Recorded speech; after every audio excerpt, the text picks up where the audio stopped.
Einstein said, I never think about the future. It comes soon enough. And he was right, of course. So today, I'm here to ask you to think of how the future is happening now.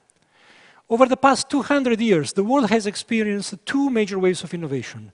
First, the Industrial Revolution brought us machines and factories, railways, electricity, air travel. And our lives have never been the same. Then, the Internet Revolution brought us computing power, data networks, unprecedented access to information and communication. And our lives have never been the same. Now we are experiencing another metamorphic change, the industrial internet. It brings together intelligent machines, advanced analytics, and the creativity of people at work. It's the marriage of minds and machines. And our lives will never be the same. In my current role, I see up close how technology is beginning to transform industrial sectors that play a huge role in our economy and in our lives. Energy, aviation, transportation, healthcare. For an economist, this is highly unusual. And it's extremely exciting because this is a transformation as powerful as the Industrial Revolution and more. And before the Industrial Revolution, there was no economic growth to speak of. So what is this industrial internet? Industrial machines are being equipped with a growing number of electronic sensors that allow them to see, hear, feel a lot more than ever before, generating prodigious amounts of data. Increasingly sophisticated analytics then sift through the data, providing insights that allow us to operate the machines in entirely new ways, a lot more efficiently. And not just individual machines, but fleets of locomotives, airplanes, entire systems like power grids, hospitals. It is asset optimization and system optimization. Of course, electronic sensors have been around for some time, but something has changed. A sharp decline in the cost of sensors and, thanks to advances in cloud computing, a rapid decrease in the cost of storing and processing data. So we are moving to a world where the machines we work with are not just intelligent, they are brilliant. They are self-aware, they are predictive, reactive, and social. It's jet engines, locomotives, gas turbines, medical devices, communicating seamlessly with each other and with us. It's a world where information itself becomes intelligent and comes to us automatically when we need it without having to look for it. We are beginning to deploy throughout the industrial system embedded virtualization, multi-core processor technology, advanced cloud-based communications, a new software-defined machine infrastructure which allows machine functionality to become virtualized in software, decoupling machine software from hardware, and allowing us to remotely and automatically monitor, manage, and upgrade industrial assets. But why does any of this matter at all? Well, first of all, it's already allowing us to shift towards preventive, condition-based maintenance, which means fixing machines just before they break, without wasting time servicing them on a fixed schedule. And this, in turn, is pushing us towards zero unplanned downtime, which means there will be no more power outages, no more flight delays. So let me give you a few examples of how these brilliant machines work. And some of the examples may seem trivial, some are clearly more profound, but all of them are going to have a very powerful impact. Let's start with aviation. Today, 10% of all flights cancellations and delays are due to unscheduled maintenance events. Something goes wrong unexpectedly. This results in $8 billion in costs for the airline industry globally every year, not to mention the impact on all of us, stress, inconvenience, missed meetings as we sit helplessly in an airport terminal. So how can the industrial internet help here? We've developed a preventive maintenance system which can be installed on any aircraft. It's self-learning and able to predict issues that a human operator would miss. The aircraft, while in flight, will communicate with technicians on the ground. By the time it lands, they will already know if anything needs to be serviced. Just in the US, A system like this can prevent over 60,000 delays and cancellations every year, helping 7 million passengers get to their destinations on time. Or take healthcare.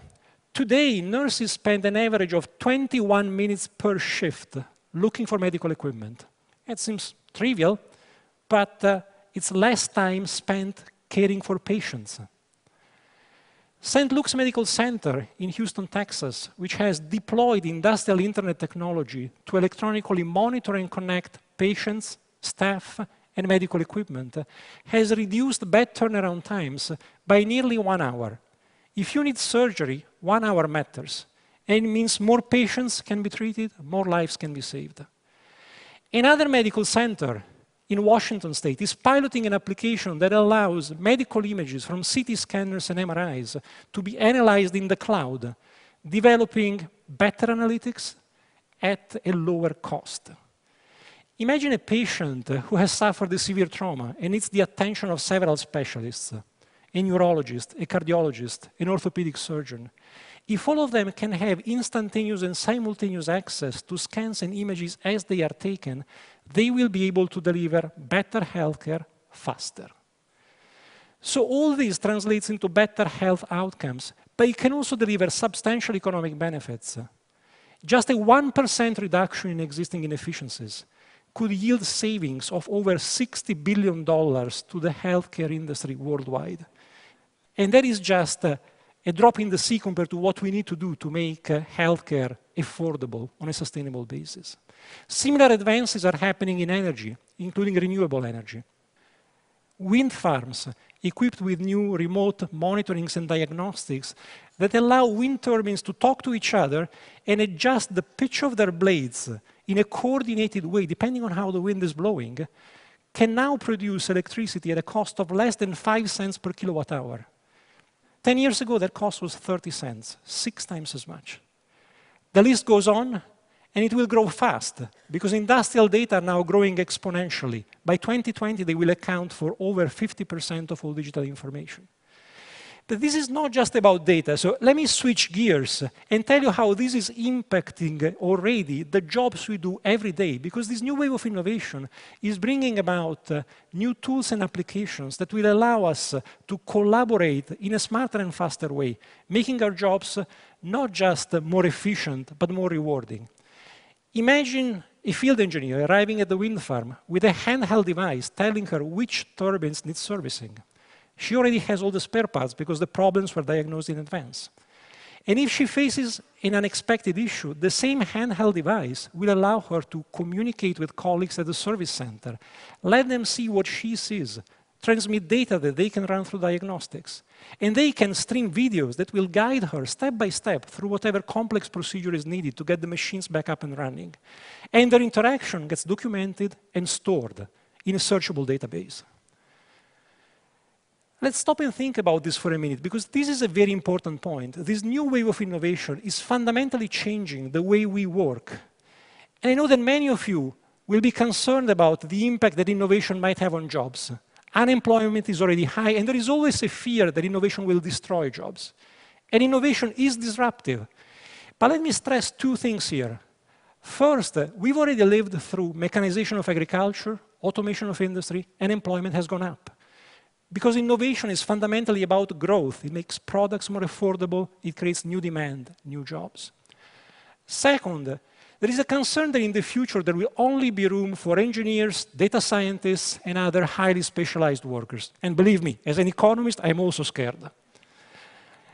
But think about it, just as a child can easily figure out how to operate an iPad, so a new generation of mobile and intuitive industrial applications will make life easier for workers of all skill levels. The worker of the future will be more like Iron Man than the Charlie Chaplin of modern times.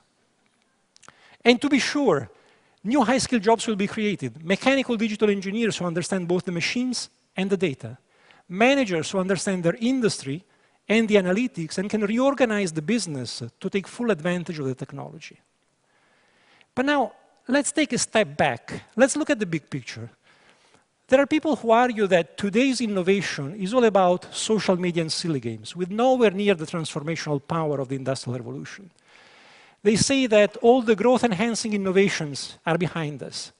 And every time I hear this, I can't help thinking that even back in the Stone Age, there must have been a group of cavemen sitting around a fire one day, looking very grumpy, and looking disapprovingly at another group of cavemen rolling a stone wheel up and down a hill, and saying to each other, yeah, this wheel thing, cool toy, sure, but compared to fire, it will have no impact. The big discoveries are all behind us. This technological revolution is as inspiring and transformational as anything we have ever seen. Human creativity and innovation have always propelled us forward. They've created jobs, they've raised living standards, they've made our lives healthier and more rewarding. And the new wave of innovation, which is beginning to sweep through industry, is no different. In the US alone, the industrial internet could raise average incomes by 25 to 40% over the next 15 years, boosting growth to rates we haven't seen in a long time, and adding between $10 and $15 trillion to global GDP. That is the size of the entire US economy today. But this is not a foregone conclusion. We are just at the beginning of this transformation, and there will be barriers to break, obstacles to overcome. We will need to invest in the new technologies. We will need to adapt organizations and managerial practices. We will need a robust cybersecurity approach that protects sensitive information and intellectual property and safeguards critical infrastructure from cyber attacks. And the education system will need to evolve to ensure students are equipped with the right skills. It's not going to be easy, but it is going to be worth it. The economic challenges facing us are hard. But when I walk the factory floor and I see how humans and brilliant machines are becoming interconnected, and I see the difference this makes in a hospital, in an airport, in a power generation plant, I'm not just optimistic, I'm enthusiastic. This new technological revolution is upon us. So think about the future. It will be here soon enough. Thank you.